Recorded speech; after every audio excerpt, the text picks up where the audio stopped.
안녕하세요. 저는 지방에 거주하고 있는 40대 초반 유부녀입니다. 2살 아래 남편이랑은 같은 계열에 종사하고 있는 동료이기도 하고요. 연애 2년 후 결혼 5년 차를 향해 가니 벌써 7년이란 세월을 함께 했네요. 그 덕에 시댁 식구들하고도 7년이란 세월을 함께 했고 말이죠. 연애 때부터 남편의 가족들 간섭이 정말 말도 못하게 심했습니다. 저희 부부가 서울에서 대학 나오고 직장 다니느라 지방 사시는 시댁 식구들과 만날 일은 없었으나 전화통화로 거의 매일같이 안부를 주고받았던 것 같아요. 남들은 시어머니만 유난이라고 하는데 저희 집 같은 경우에는 남편의 여동생인 시누이가 시어머니만큼이나 오빠 사랑이 대단해서 자주 연락을 하며 저하고도 억지로 통화를 나누려 하는 편이었죠. 주로 나누는 얘기는 서울에 뭐가 유행이라느니 어디가 맛집이라느니 라고 하면서 저한테 대신 사다 줄 수 있냐는 부탁에 관한 것이었고요. 저나 남편이나 서로 고소득을 버는 직종에 속하는 사람들이어서 돈을 많이 버는 만큼이나 일이 정말 바쁜 사람들이었습니다. 천만다행으로 같은 직장에 다니고 있어서 직장 내에서 데이트를 해가며 시간을 쪼개 서로의 얼굴을 보며 사는 중이었었죠. 하지만 그 바쁜 시기서부터 저하고도 꼭 통화를 해보고 싶다며 전화를 바꾸게 하던 시댁 식구들이 버거웠습니다. 한동안은 저를 정말 예뻐라하고 친가족처럼 여겨주셔서 애정 표현을 해주시는 거라고 생각했는데요. 제가 친근하게 여기고 가까이 다가가려고 하면 할수록 제 지갑은 텅텅 비더라고요. 뭘 자꾸 사달라고 하고 맛집까지 찾아가 줄까지 서서는 포장한 음식을 시누이한테 보내주는 등 제가 할애하는 시간도 많아졌고요. 그러다 보니 저도 스스로 호구짓을 하고 있다는 생각에 시댁 식구들을 멀리하고자 했습니다. 한동안은 시댁 식구들 때문에 남편하고 결혼도 하지 않으려고 했었네요. 하지만 모든 걱정을 감수하고서 제가 이 남자랑 결혼을 했습니다. 둘 다 함께 벌어들이는 소득이 컸고 함께 누릴 수 있는 것들이 너무 많았거든요. 함께 돈 걱정 없이 가정도 이룰 수 있었는데 시댁 식구들 때문에 포기를 하자는 게 너무 아까웠거든요. 헤어지기 싫어하는 남편의 모습도 제 마음을 약해지게 했었고요. 그래서 전 이게 다 힘든 여정이 될 거라는 걸 너무 잘 알았지만 결국 남편과 함께 사는 쪽을 택했답니다.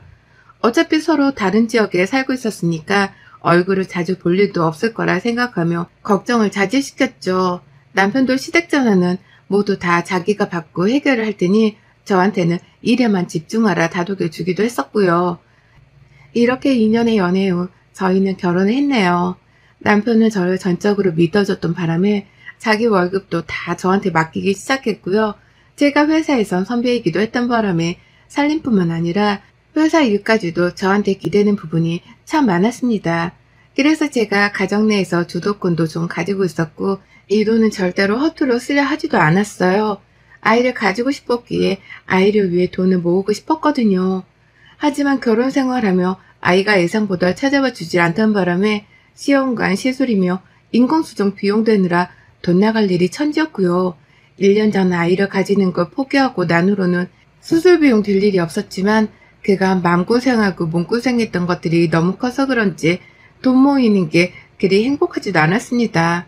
한동안 우울해하며 살기만 했었는데 이제서야 조금씩 저희 부부를 위해 돈을 쓰는 방법을 찾고 살고 있네요. 그래봤자 영화 한 편 보고 맛있는 거 사 먹으며 사소한 것에 돈을 더 쓰고 살고 있지만 말이죠. 하지만 이런 힘들고 어려운 시기를 거쳐가는 동안 가족이라는 타이틀 안에 있다는 시댁 식구들은 절 전혀 위로해주지 못했습니다. 도움을 주기는커녕 마음의 짐만 더 쌓이게 하며 저를 힘들게 하던 사람들이었죠. 특히 시누이가 가장 많이 말입니다. 연애 때부터 뭐 사달라고 조르고 부탁하는 걸 어려워하지 않던 시누이를 겪으면서 사람이 은근히 뻔뻔한 면이 있나 보다 하고 지레짐작을 했어요. 제가 그렇게 관심도 없는 맛집에 줄까지 서서 음식을 포장하고 배달을 보내더라도 저한테 제대로 고맙다며 선물을 사준다거나 제가 돈을 쓴 만큼 저한테 돈을 돌려주려 한 적도 한 번 없던 애였습니다. 그냥 딱 철타선이 없는 막내딸 이미지였던 거죠. 남편조차 자기 여동생은 자기도 간수하기 힘들다고 몇 번 토로를 했었고요. 그런 시누이랑 제가 서울살이를 하고 있었기 때문에 어떻게든 거리를 둘 수 있었습니다. 제가 시험관 실수를 해야 한다고 이유를 대거나 일하느라 바쁘다고 전화를 피하면 그만이었으니까요. 하지만 1년 전 시술을 그만두고 시부모님이 계시는 지방으로 내려와 살게 되면서 모든 게 틀어져 버렸답니다. 남편이 기분 전환하자면서 직장을 그만두겠다고 선포를 했어요. 어딜 가든 고소득을 받을 수 있는 직종이었는지라 재취업에 대한 고민 따위도 없는 사람이었죠. 그래서인지 일을 그만두는 결심까지도 과정이 너무 수월했고 저한테 넌지시 언급을 하자마자 정말로 일을 그만둬 버리더라고요. 그렇게 저는 정신을 차리고 보니 남편을 따라 직장을 그만뒀었고 잠깐 남편이랑 여기저기 여행을 하고 난 후 집까지 처분하고는 지방으로 내려왔답니다. 시부모님이랑 결혼한 시누이가 살고 있는 지역으로 말이죠. 당연히 한 지역에 산다는 게 가장 내키지 않았으나 다른 지역보다 제가 재취업하기도 수월했고 저희 친정도 그 주변에 있었기 때문에 다른 선택의 여지가 없었습니다. 그렇게 전 호랑이 소굴에 제 발로 들어가고야 말았네요. 가까이 살기 시작하면서 예상했던 대로 여러 가지 문제들이 일어나기 시작했어요.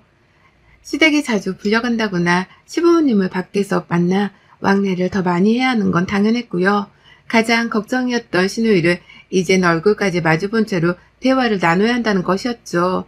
저희 집에 와서는 서울에서 건너온 옷이냐며 요즘 세상에 서울물이 어떻네 하며 제 물건에 손대는 건 일도 아니었습니다. 서울은 역시 다르다.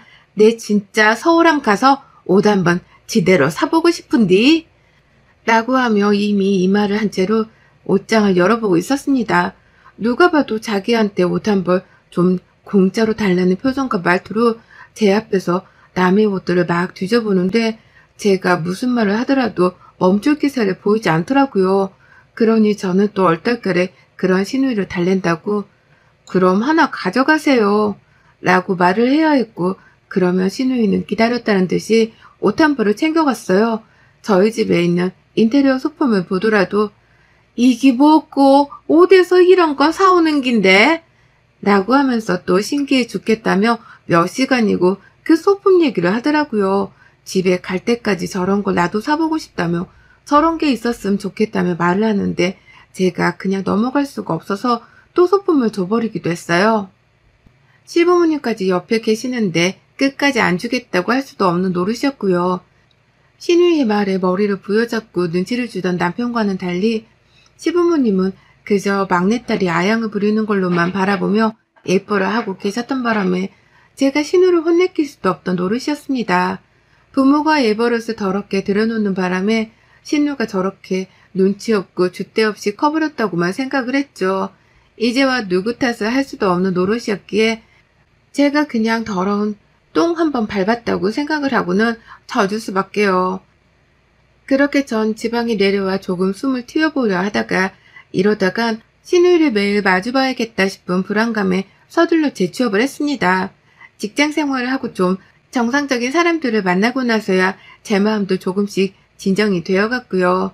그럼에도 불구하고 잊을만 하면 저를 찾고 뭐가 가지고 싶다며 사달라는 말을 꺼내는 거지 같은 시누이 때문에 머리가 어질어질했어요. 제가 사는 지방도 대도시고 서울에는 웬만한 건 다 있다고 해도 무방한 세련된 곳인데 도대체 왜 때문에 시누이가 저렇게 서울 동경을 하며 저를 괴롭히는지 이해할 수 없었습니다. 사람이 덜 배워서 저러나 싶은 생각까지 들며 시누이를 향한 오만 오해들이 쌓여가는 중이었네요. 그러다 전 제 손으로 제 발등을 짚곤 뒤늦게 후회를 하고 말았어요. 지난달 저희 시누이 생일이 있었어요. 같은 지역에 살면서는 시누이 생일을 처음 맞이한 것이었습니다.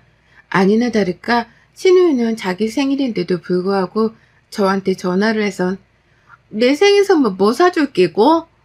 라며 먼저 묻더라고요. 살다 선물 뭐 줄지에 대해 요구하는 사람은 처음 봤었고 그래서 말문이 막혔지만 뭘 갖고 싶냐고 일단 묻기는 했답니다. 보나마나 시부모님이랑 같이 밥까지 먹어야 할 게 뻔한데 제가 선물 몇 푼을 가지고서 막말을 던질 필요는 없었으니까요. 그런데 시누이가 그러더라고요. 반길 땡땡 브랜드 목걸이를 가지고 싶다고 말이죠. 까딱하면 몇백은 우습게 깨지는 그 브랜드를 시누이가 정확히 짚어가면서 목걸이를 사달라는 거예요. 말 하나 더듬지 않고서는 당당하게 말이죠. 제가 월급을 받으면 세금을 떼고서도 700만 원을 우습게 버는 사람입니다. 그런 저조차도 그딴 사치는 몇 년에 한 번을 할 뿐 대다수의 제 보석들은 저렴한 브랜드에서 대신 사곤 했어요. 그런데 신우이가 방글땡땡 브랜드를 언급하며 자기한테 사달라고 하니 기가 막혀 말도 안 나왔죠. 그만한 지출은 내 가족도 아닌 고작 신우이한테 쓰고 싶은 마음도 하나 없었고요. 하지만 그날부로 저는 신우이로부터 목걸이를 사달란 회유 비슷한 소리를 매일같이 들어야 했습니다. 생일이 다가오니 나 이제 목걸이 받는 기가 곧 나 진짜 그거 가지고 싶었대 라고 하면서 이미 제가 목걸이를 사주기로 했다는 걸 기정사실로 하고서는 여기저기 사람들한테 말을 전하더라고요. 시부모님 앞에서도 그리고 남편 앞에서도 언니 고마워요. 네 잘 쓸게요. 라고 하면서 이미 선물을 사준 사람한테 말하듯 고맙다는 인사까지 전했답니다. 뭐 하나 가지고 싶으면 물고 늘어지는 성질머리가 정말 진상 중의 진상이었고 동물로 치면 거머리나 다름이 없었어요. 스스로 쪽팔리는 줄도 모르는지 제 앞에서 자존심 있고 뭐고를 다 내려놓곤 이 난리를 떠는데 아유 정말 까딱했다가는 신우이한테 말려서 목걸이를 정말 사주겠더라고요. 하지만 반전은 없었습니다. 생일 전전날에 급기야 카톡 프사까지 방글땡땡 브랜드의 목걸이로 바꿔놓고서는 미리 감사라는 카톡명을 적어놓는 신우이를 보며 전 어거지로 신우이한테 목걸이를 사줬네요. 비싼 건 절대 사줄 마음도 없었고 저렴한 것도 200만 원이 넘어가길래 정말 울며 겨자먹기로 그 200만 원이 넘는 걸 샀어요. 그리곤 이걸 주고서 이제 다신 신우이의 그 어떤 요구도 들어주지 않을 작정이었습니다. 제 딴은 최후의 선물과 다름이 없었고 먹고 떨어지라며 주는 마지막 반찬이었던 겁니다. 신우이는 좋아라며 선물을 받았고요. 역시나 받고 땡이었어요. 비싼 선물을 해줬다고 해서 저한테 더 잘해주는 일도 없었고 그렇다고 고맙다며 따로 고마워하는 일도 없었습니다. 딱 그렇게 어영부영 시간을 보내다 제 생일이 찾아왔더라고요. 저는 생일 파티라는 걸 하는 성격도 아니었고 저희 친정에서도 서로 선물을 주고받아 본 적이 없었기 때문에 남편 말곤 선물을 받고 싶다는 생각을 하지도 않았습니다. 그러다 시댁 식구들과 시댁에서 밥을 먹는 자리에서 남편이 제 생일에 대해 언급을 하더라고요. 곧 와이프 생일이 다가온다고 말이죠. 근데 시부모님은 괜히 말을 돌리고 신우이는 듣지도 않더라고요. 그냥 딱 봐도 관심이 없다는 걸 보이고자 시선을 회피하는 눈치였어요. 설마 싶었죠. 나한테 200만 원 넘는 명품 목걸이 선물을 받아놓고서 내 생일에 20만 원조차 쓰지를 않고 입 싹 닫을 건가 싶어 말입니다. 설마 그 정도로 인연이 눈치 없고 배운 것 없는 애일까 싶어 슬슬 빈정이 상했습니다. 그러다 제 생일이 찾아왔고요. 여러분, 제가 신우이한테 뭘 선물로 받은 줄 아세요? 글쎄, 요즘 연예인 사이에서 유행한다는 그 문구점 2,000원짜리 보석 세트를 선물로 받았어요. 생일날 밥을 해주겠다고 부르지도 않은 시부모님한테서 이미 기분은 상했었고요. 받기만 할 줄 아는 이 사람들한테서 뭘 기대했겠냐며 퇴근 준비를 하는데 신우가 문자를 보냈더라고요. 선물을 줄 테니 저희 집에서 보자고 말이죠. 그래서 웬일이냐 마음으로 집에 갔더니 혼자 와서는 싱글벙글 웃으며 저한테 포장지로 포장도 안 한 그 저렴이 보석 세트를 그냥 주더라고요. 문방구가 낡은 문방구였는지 상자 밖에 먼지가 쌓여 있었어요. 저 같으면 먼지라도 털어서 줬을 텐데 얘는 그걸 그냥 좋다며 지워주더라고요. 그러니 저도 빡이 쳤습니다. 양심이 있으면 최소한 20만 원어치라도 준비를 해야 하는 게 사람 아닌가요? 지는 200만 원이 넘는 목걸이를 받고 싶다며 징징대다가 받아놓고서 저한테는 2천 몇백 원이라는 가격표까지 붙어있는 싸구려 보석을 선물로 주다니 뭐 이런 대책 없는 게 다 있나 싶어 절로 기가 막혀 눈알이 굴러갔어요. 그러자 신우이가 말하더라고요. 엄마, 내 선물이 별론가? 라고 말이죠. 억지로 좋아하는 척이라도 하라며 눈치를 주고는 저한테 쏘아붙이는데 순간 딴 사람인 줄 알았습니다. 이제 보니 신우이 완전 저를 가지고 놀았던 게 틀림없더라고요. 선물을 받을 때에는 온갖 착한 척하고 철없는 척이란 척은 다 하며 아양을 떨더니 제가 반대로 선물을 받는 입장이 되니 제 기분 따위는 신경도 안 쓰고 오히려 자기 선물이 별로냐며 당장이라도 싸움을 할 자세로 저를 노려봤어요. 그러니 저도 싸움 기질이 치솟아 올랐죠. 내가 돈 200만 원을 헛들어 썼다는 걸 알고는 있었다만 아무리 그래도 다 그 성인들끼리 이런 식의 선물 교환은 정말 어처구니가 없지 않냐며 신우를 향해 반박을 했습니다. 하다못해 선물 박스에 있는 먼지라도 털어서 주는 게 예의라며 신우이한테 참교육을 시전했더니 신우가 보석 세트 상자를 뺏어가더라고요. 됐다. 언니는 2,000원짜리 선물 다 아까워. 라고 하면서 말이죠. 전 이 말에 머리가 확 돌아버렸어요. 주제 파악 못하고 비아냥대는 신우에게 너한테도 200만원짜리 목걸이는 뒤지게 아까워 이거 사.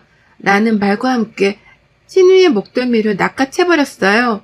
신우이가 저한테 싸구려 보석을 선물해주며 자기는 제가 선물한 몇백짜리 명품 목걸이를 차고 왔더라고요. 이게 사람 빡치게 만들려고 일부러 이 목걸이를 착용하고 왔나 싶어 저도 눈이 돌아간 거죠. 바로 신우이의 머리채를 흔들어 제낀 후 목덜미까지 낚아챘고요. 그와 동시에 목걸이를 빼앗겠다면서 아주 발버둥을 쳤습니다. 목덜미를 잡으며 머리채도 뜯었고 정신 못 차리는 신우이를 결국 정강이까지 걷어차버려서는 바닥에 꿀려버렸어요. 남편은 이러다 제가 사람 하나 등신 만들겠다 싶었던지 서둘러 저를 말리려고 했지만 저는 남편에게 외쳤죠. 내가 이 목걸이를 빼앗기 전까지는 절대로 이 싸움을 멈출 생각이 없으니까 당신도 나를 돕든지 아님 저녁 왼종일 싸우는 거 구경만 하든지 알아서 해. 라고 말이죠. 남편은 길게 생각하지도 않았습니다. 잠깐 망설이긴 했어요. 아무래도 제 여동생이 저한테 얻어맞고 있다 보니 남편도 쉽사리 행동이 옮겨지지 않은 듯 보였습니다. 하지만 자기가 생각해도 마누라 생일에 먼지 묻은 몇천 원짜리 싸구려 선물을 들고 나타난 여동생이 괘씸했던지 바로 저를 거들겠다면서 제 옆에 서더라고요. 그리고는 무릎 꿇고 있던 제 여동생의 두 팔을 뒤에서 잡아 확 고정해버렸어요. 그러니 신우이는 바닥에 꿀려진 채로 팔까지 잡혀서는 정말 옴짝달싹 움직이지도 못했고요. 급기야 화가 난 저한테 머리채를 심하게 잡혀서는 목까지 고정이 돼선 굳은 사람 마냥 저를 올려다보기만 할 뿐이었습니다. 그쯤부터 신우이도 겁을 먹기 시작한 건지 반항을 제대로 하지 못했고 오히려 저를 올려다보는데 눈가가 촉촉해지기까지 시작했어요. 저는 그런 신우이를 보며 불쌍해하기는커녕 이번에 제대로 참교육을 시켜줘서 더는 무식한 건방을 떨지 못하게 만들어줘야겠다는 다짐을 했고 그 다짐을 실행해야겠다며 신우이 머리채를 더욱 꽉 쥐어 움켜잡았습니다. 그리고는 제 두 손으로 직접 선물을 줬던 그 방글땡땡 목걸이를 빼내는 것에 성공했죠. 이럴 거면 처음부터 사주지 말걸 하는 뼈저리는 후회를 뒤늦게 한 번 더 했어요. 내가 왜 자진해서 호구짓을 해서는 신우 건방을 생일날에까지 봐야 했나 하며 스스로도 많이 자책을 했습니다. 하지만 신우이한테 참교육을 하기에 아직 늦지는 않았다 싶었고요.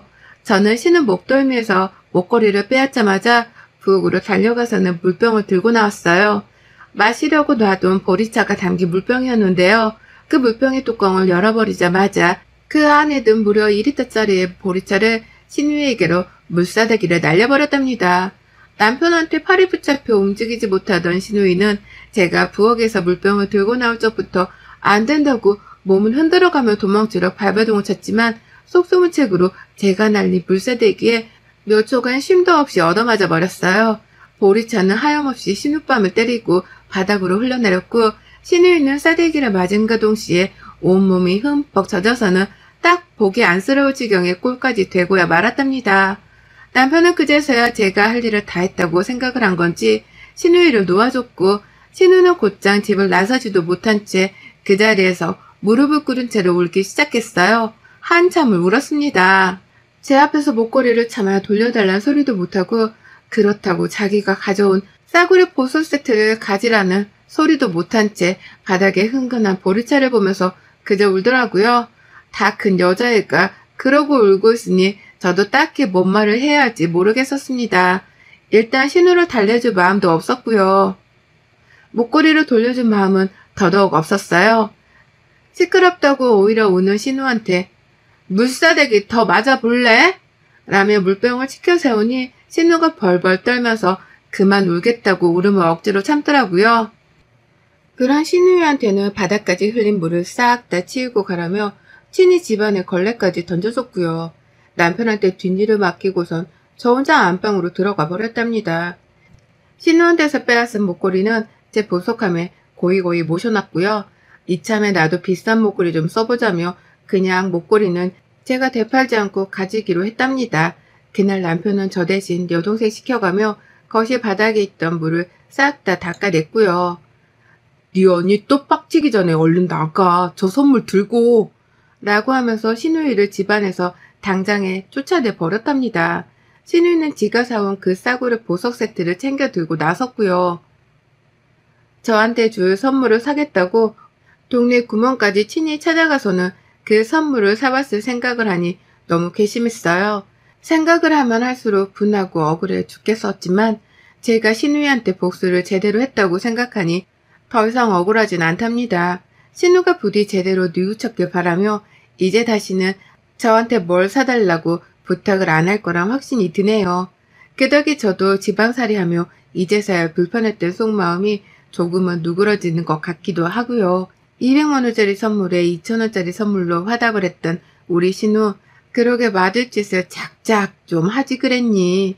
그래도 네 덕에 나까지 200만원짜리 목걸이를 걸어본다. 여러분의 생각은 댓글로 남겨주세요. 오늘 또 시청해주셔서 정말 감사합니다.